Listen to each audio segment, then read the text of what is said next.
নদিয়ার মাটিতে পা রাখতে চলেছেন দেশের প্রধানমন্ত্রী নরেন্দ্র মোদী। এবার তাকে স্বাগত জানাতে হোমিওপ্যাথির ঔষধে ব্যবহৃত ক্ষুদ্র কাঁচের শিশির মধ্যে দিয়ে চিত্রপট এঁকে অনন্য নজির গড়লেন নদিয়ার চাপড়ার বড় আন্দুলিয়ার অঙ্কন শিল্পী তুহিন মণ্ডল। আগামী ২রা মার্চ নদিয়ার কৃষ্ণনগরে সভা করতে আসছেন দেশের প্রধানমন্ত্রী নরেন্দ্র মোদী। ইতিমধ্যেই তাকে স্বাগত জানানোর জন্য দলীয় কর্মী সমর্থক থেকে শুরু করে অনেক মানুষই অভিনবত্ব কিছু উপহার দেওয়ার জন্য প্রস্তুত, কিন্তু অঙ্কন শিল্পী তুহিন মণ্ডলের শৈল্পিক চিন্তাভাবনা ভিন্ন। ক্ষুদ্র হোমিওপ্যাথির শিশির ভেতরে অক্লান্ত পরিশ্রমের চেষ্টায় এঁকে ফেললেন মোদিজির চিত্রপট। অঙ্কন শিল্পী তুহিন মণ্ডল বলেন, তার স্বপ্ন তার জেলায় দেশের প্রধানমন্ত্রী পা রাখতে চলেছেন, তাই তার নিজের হাতে আঁকা চিত্রপট প্রধানমন্ত্রীর হাতে তিনি তুলে দিতে চান। তার অভাবের সংসার, তবুও মনোবল হারায়নি সে। একটা সময় নিজের সংসার চালাতে হিমশিম খেতে হতো তাকে।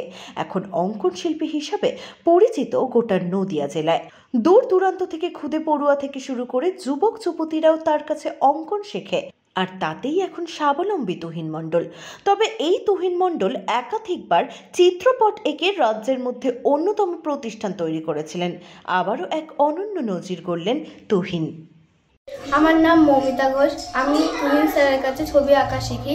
উনি একটি হোমিওপ্যাথি শিশির মধ্যে আমাদের দেশের প্রধানমন্ত্রী ছবি আঁকিয়েছেন। ওই ছবিটা দেখে আমি অবাক হয়ে গেছি যে উনি অত কঠিন ছবি আঁকলেন কিভাবে। আমার নাম সীমা ঘোষ। আমার ছেলে এই স্যারের কাছে ড্রয়িং আর হাতে লেখা করায় সেখান আমার ছেলে ভালো শিখেছে। আশ্চর্য ব্যাপার কি, এই স্যার মানে খুব সুন্দর সুন্দর ছবি আঁকায়, আর হচ্ছে নাকি একটা হোমিওপ্যাথি শিশির মধ্যে প্রধানমন্ত্রী ছবি আঁকিয়েছেন, এটা খুব সুন্দর লেগেছে। আশ্চর্য ব্যাপার এটাই যে ওইটুকু শিশির ভেতরে যে আঁকিয়েছে এত সুন্দর লাগছে।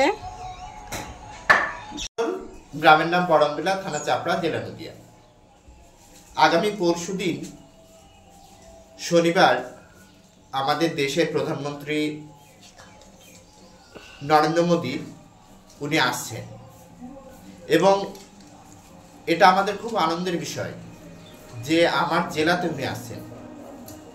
সেই জন্য আমি একজন শিল্পী হিসেবে ওনার ছবি আঁকার চেষ্টা করলাম, সেটা একটু অন্যরকমভাবে। অন্য শিল্পীরা কাগজ বা আর্ট পেপার ক্যানভাসে ছবি আঁকেন, আমি ছোট্ট একটা হোমিওপ্যাথি শিশির মধ্যে ওনার পোর্ট্রেট 3 দিন ধরে চেষ্টার পর কমপ্লিট করতে পেরেছি, এবং এই ছবিটা করতে পেরে আমি নিজেকে তো আনন্দ উপভোগ করছি। তার সঙ্গে সবচেয়ে বড় কথা সেটা হলো এই ছবিটি যদি যে কোনোভাবে ওনার হাতে ছবিটি দিতে পারি তাহলে আমি নিজেকে ধন্য মনে করব। নদিয়া থেকে গোপাল বিশ্বাসের রিপোর্ট, এক্সপোজ বার্তা।